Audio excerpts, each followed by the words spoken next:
I'm Debbie Nolan. I'm the Director of Pharmacy here at Piedmont Columbus Regional.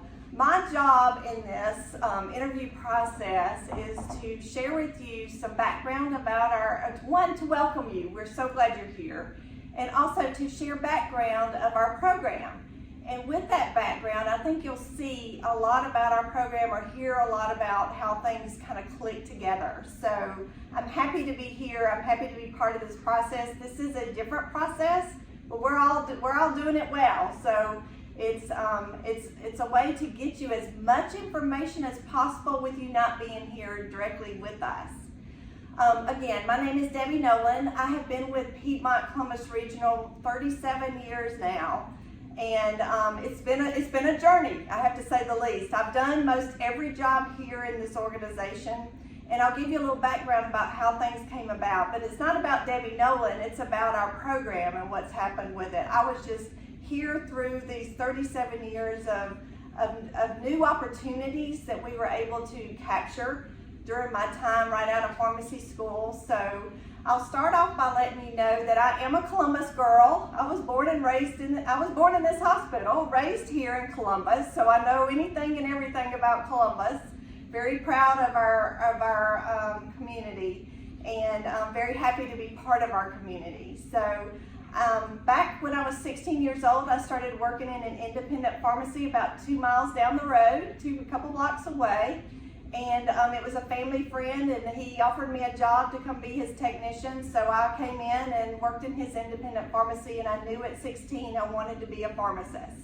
Some of you may have some of those same stories. My husband is also a pharmacist with Walgreens, but he would say, no, I just figured out in the end that's just the path I needed to take. So very different opportunities. But, with that, I loved independent practice. So what I did was, my goals were to work there while I was in school. I went to Auburn and got in pharmacy school, started at Auburn right out of high school, and then applied for pharmacy school and started pharmacy school. But my goals were to finish pharmacy school and then go back into independent practice at that time, because I loved what that pharmacist that I worked for, I loved what he did by sitting in front of patients at a table and talking about their medications. He had a very tight-knit relationship with his patient population. So I wanted to do that very same thing, whether it was with him or some other pharmacy here locally or wherever I ended up.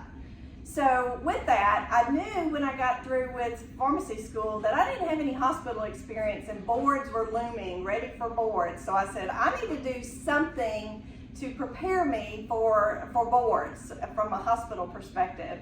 So I had hours I needed to still accomplish. So I applied for a job here and got an intern position and what I did was I made TPNs.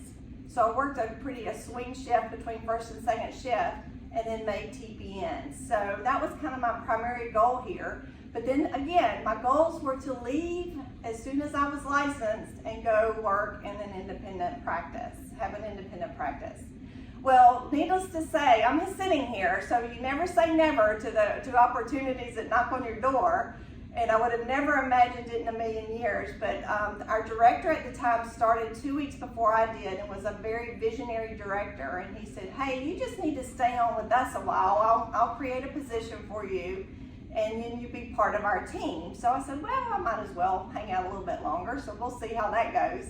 So, and I very much liked his thought process and what he was trying to accomplish, but not knowing all the details behind that, I was very curious to see what he was planning with his new start here at, it was called the Medical Center at that time at Piedmont Columbus Regional now. So his name is Dr. Bernice Breland. He was a visionary, to say the least. But so I stayed on boards, and we were all in our central pharmacy at that time. That's where our pharmacists were just there. We were dispensing meds out of our central pharmacy. So it wasn't long after I started in a full-time pharmacist role that he came to us as a group and said, I'm ready to move you out of here and move you to the patient care areas. And he said, so who wants to go? So, we were all looking at each other, not knowing, okay, what do we do up there? Because we're used to being in the pharmacy. And this was, to give you some time frame of when this was back in the 80s. So it was mid 80s. So, I said, I was a new energetic pharmacist. I said, shoot, I'll go, let me go. I'll go figure it out. So I was the first pharmacist that branched out, that went to the patient care areas. He established a satellite for us to work out of. We had meds in that satellite, which we proved to be a limiting factor after a while. But we were up on the floors in the middle of nurses, and I would do rounds with nurses, and then the physicians came by and said, who are you and what are you doing up here? And I told him I was a pharmacist. I was here to do whatever he needed done. I was here to support him in any way in caring for his patients as well as the nurses. So he said, can you shut your door and go with me? So that day that I put up my sign and my pager number and shut my door and started and walked down the hall with that physician was a monumental event for me. So that's where clinical practice kind of started here, and started with us being on the patient care areas. So needless to say, they're still doing that now. So it was a great opportunity for me to learn and grow a clinical practice from ground up. But those clinicians that are in the patient care areas now, residency trained, top-notch clinicians, are now really taking it to heights that I never imagined that it would go to. So I'm very excited that that occurred at that time for me. But then I was very excited that that became standard of care, in the future. So we've been doing that since the 80s. Well, then a second opportunity came to light, and that was when our indigent care clinic. So for me, I always loved outpatient practice. So he said, would you like to go to our outpatient clinic area with our indigent care population? So I said, certainly, I'm ready to go. I'm ready to hand my torch off to someone else. And love that part of practice, but now looking at opportunities with outpatient practice again. So I moved to our indigent care program clinic pharmacy. It was a pharmacy where patients were waiting 8 hours for prescriptions. They had no computer system. This was, again, in the 80s. And I took a computer system with me, QS1 system. We set it up, and then I partnered with another pharmacist that was already in that pharmacy. And we improved practice from a pharmacy standpoint, in that patients were waiting 8 hours for meds. We got them down to 3, 2, 1, 30 minutes, and they were happy campers at that point. So it was a great opportunity to show, practice get up and rolling where it needed to be for that patient population. And at that point, I found that indigent care was my niche. I loved that patient population. They would listen. I have stories that I could just talk about all day long with those patients, and it became my home. So I knew that was where my heart and soul should remain. So that was another clinical practice. Well, Auburn heard of, so what, after that, we figured out the dispensing in, got it nailed down, and then the physician that was in that clinic, Dr. Howard Bygrass, was another visionary educator and mentor for me. So I said, Dr. Bygrass, I want to come back there with you. I want to do more than just being in this pharmacy. So he invited me back. He had a crew of new residents starting that next Monday, and he had a crew of students, medical students, coming to start that Monday. So he invited me back. I rounded with them the entire week and was a drug information resource, and then just listened and learned from what they were doing. So at the end of that week, he brought us into his office, which he was smoking at the time. You can't imagine that now happening anymore. So that tells you that dates things again. But we were in this tight-knit room with about 20 of us, and he was in that corner smoking. And so I just stayed in the background. So at that day, he was talking about what we were doing the next week and how we were going to divide up and see our own patients, and that he would be available as we needed him. So anyway, he told them at that point, we're going to divide up. This is what you're going to do. This is your team. Come get me if you need me. But if you have medication use questions or need a drug resource, you go to that girl in the back. And that girl was me. So I was shaking like a leaf at that point, because I didn't know what was coming from that. Here another monumental event.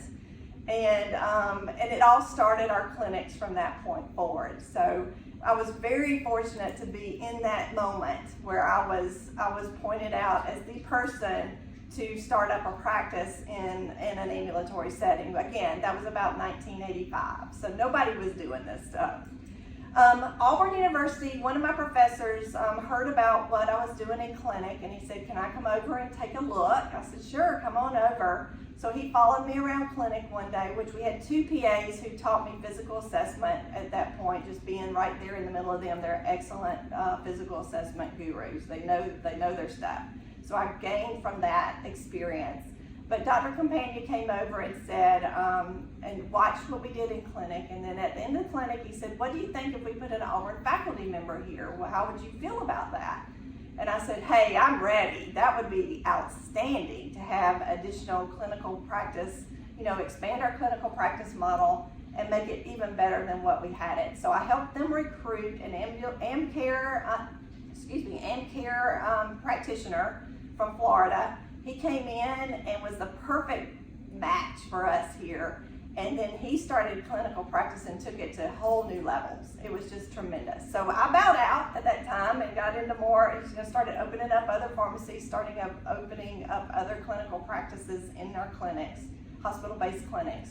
So it allowed me to kind of keep moving on with our goals of expanding clinical practice. We started up a residency in 92. Our first resident was here in 1992, so that was a great opportunity to have all that in place for that resident to help us to grow that practice. So needless to say, I've moved around, I've done every job there is here. We have done a multitude of things, and especially with COVID, I could talk about COVID all day long with new opportunity, as you know. But it gave us great opportunity to really set the stage for true clinical practice in multiple settings right here in Columbus. And then we won the Best Practices Awards for back in 2002 for what we were doing in our AmCare site, and we were able to really promote what we were doing to resident candidates that were coming in looking at our site, because you could become part of all that. So needless to say, it's been a tremendous journey. I've moved through the process, but what it is about the process is the people. We have recruited so many of our own that have gone through the residency, and to stay here with us, whether they're from all over the country, and to be part of our program to develop practice into what it is today. My goal has been to make sure they get what I got out of it, and then if you have an idea, you put it forward. Things that I mentioned, COVID, COVID has been an extreme situation that is unprecedented. So we've tried to take advantage of that, even with our residents, to say, okay, here's some new things we're going to start up, and we need to start them like tomorrow. And that was an infusion center for monoclonal antibodies. We started that up almost overnight. We added a new pharmacy in a hospital next door that we didn't have any beds occupied there, but we renovated space to be able to take overflow patients if we needed to. So we put our infusion center there. We, like I said, opened a pharmacy within 24 hours through our board of pharmacy in case we needed one there, but they were going to allow us permission to fill meds from this pharmacy next door, where I am now, our main hub pharmacy, hospital pharmacy. So it was a lot of opportunity, and then now we have vaccination clinics that we are leading the pack in Piedmont to have our own vaccination clinics, and we're doing that right here in our center. So people can say, hey, did COVID really interrupt your whole residency year? And you can say yes, but in a positive manner, and that you got opportunity to do some of these things, or our residents have had opportunity to do all these different type approaches with new practice and standards for what we need to do. So I don't think COVID's leaving us anytime soon, so it'll be here again. But we've done other things that have been remarkable during this tenure of my tenure here, and with Piedmont. So we've been with Piedmont 3 years or so. Time flies, so it's hard to keep up with when things happen when. But the integration with Piedmont has been a great asset for us, and that we've been able to get capital dollars to renovate areas that we've needed to renovate. We've also been we went live with Epic July of last year, July 2019. So we've been live with Epic, which was a huge advancement from our Meditech year. So we've been very fortunate. We got all that through with Piedmont. We also are updating now our automated dispensing cabinets. So our Northside Branch Hospital, which is on the north side of town, smaller hospital, a lot of orthopedics there, rehab hospital. That hospital, we have gone live with Pyxis from there now, and now we're moving towards Pyxis here at Midtown.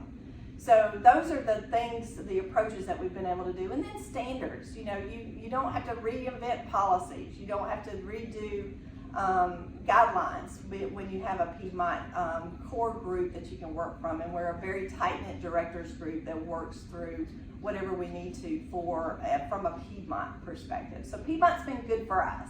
So it's very important that I share that with you so you understand kind of where we are.